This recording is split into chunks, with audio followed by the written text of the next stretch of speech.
السلام علیکم، welcome to my channel. میں ہوں ذکی عالم۔ آج کی جو ویڈیو ہے یہ بہت زیادہ امپورٹنٹ ویڈیو ہے اور ان لوگوں کے لیے یہ بہت زیادہ بینیفیشیل ہے جو لوگ اس وقت بہت زیادہ آزمائشوں سے گزر رہے ہیں اور ان کا یہ سوال رہتا ہے کہ وہ حدیث سنتے ہیں یا کسی بھی عالم کا بیان سنتے ہیں تو وہ اس میں ہمیشہ یہ سنتے ہیں کہ اللہ انسان کو آزماتا ہے۔ اللہ نے قرآن میں بھی فرمایا ہے کہ میں آزماؤں گا، بھوک سے، ہر چیز سے، ہر غم سے آزمایا جائے گا تمہیں۔ تو وہ سوچتے ہیں کہ اللہ آخر ہمیں آزما کیوں رہا ہے، اللہ ہمیں اتنی آزمائشوں میں ڈال کیوں رہا ہے؟ تو اللہ ہمیں اس لیے آزماتا ہے تاکہ ہمارے ایمان کی پختگی ہو سکے، ہمارے دلوں کو پاکیزگی نصیب ہو سکے، ہمارے رب کے ساتھ تعلق جو ہے وہ مزید مضبوط ہو جائے۔ اسلام کی تعلیمات کے مطابق دنیا کی مشکلات اور امتحان اصل میں انسان کے لیے ترقی کا ذریعہ ہیں۔ کچھ اہم وجوہات ہیں جو قرآن اور حدیث میں بتائی گئی ہیں۔ سب سے پہلا یہ ہے کہ ایمان مضبوط کرنا۔ اللہ امتحان دیتا ہے تاکہ بندہ اپنے ایمان میں مزید مضبوط ہو جائے اور اللہ پر بھروسہ کرنے لگے۔ جب انسان مشکل حالات میں ہوتا ہے اور اللہ سے مدد مانگتا ہے تو اس کا تعلق اللہ سے مزید گہرا ہو جاتا ہے۔ سیکنڈ پوائنٹ ہے مومن اور غیر مومن میں تفریق کرنا، یعنی کہ امتحانوں کا مقصد یہ ہوتا ہے کہ سچے اور جھوٹے ایمان والوں میں فرق ظاہر ہو جائے۔ قرآن میں فرمایا گیا ہے، کیا لوگوں نے سمجھا کہ ان کو بس یہ کہہ دینے پر چھوڑ دیا جائے گا کہ ہم ایمان لائے اور ان کا امتحان نہ لیا جائے؟ اور تھرڈ جو پوائنٹ ہے وہ ہے گناہوں کی معافی اور درجات کی بلندی۔ مشکلات مومن کے گناہوں کو معافی کا ذریعہ ہوتی ہیں اور صبر کرنے والوں کے درجات اللہ کے نزدیک بلند کر دیے جاتے ہیں۔ ایک حدیث میں آتا ہے کہ جب مومن پر کوئی تکلیف آتی ہے اور وہ صبر کرتا ہے تو اس کے گناہ جو ہیں وہ معاف کر دیے جاتے ہیں۔ اور فورتھ پوائنٹ ہے صبر اور شکر کو سکھانا۔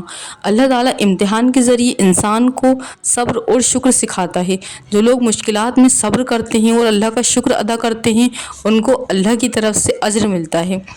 ففتھ پوائنٹ ہے انسان کو اللہ کا محتاج بنانا۔ مشکلات انسان کو یہ یاد دلاتی ہیں کہ وہ اللہ کا محتاج ہے اور ان کا مقصد یہ ہوتا ہے کہ انسان اللہ سے مدد طلب کرے اور اس کی رحمت اور ہدایت کا طلبگار رہے۔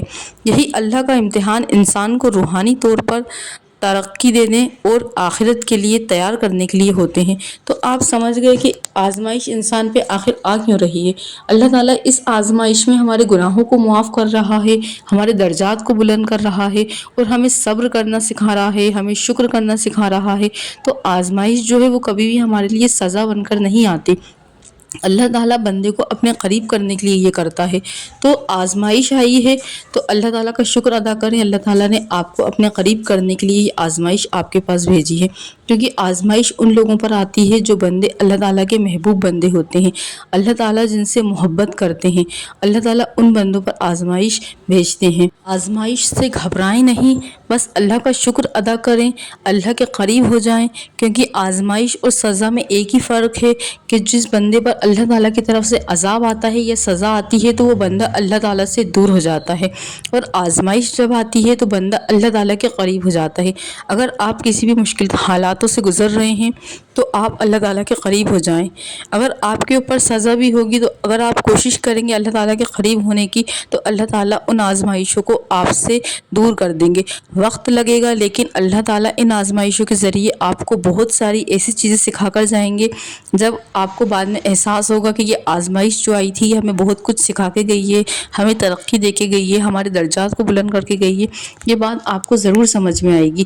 بس آپ کو کرنا کیا ہے، اللہ کے قریب ہونا ہے اور صبر کرنا ہے، جتنا ہو سکے صبر کرنا ہے، یہ سوچ کر صبر کرنا ہے کہ میں اللہ تعالیٰ کا محبوب بندہ ہوں اور میرے اوپر آزمائش آئی ہے۔ اگر اللہ تعالیٰ نے آپ کو آزمائش دی ہے تو اللہ تعالیٰ ضرور یقیناً آپ کے لیے بہت زیادہ خیر کے معاملات کرنے والے ہیں۔ جب کسی بھی بندے پر آزمائش آتی ہے تو اس کی آگے آنے والی جو زندگی ہوتی ہے اللہ تعالیٰ بہت زیادہ خوبصورت بنا دیتے ہیں۔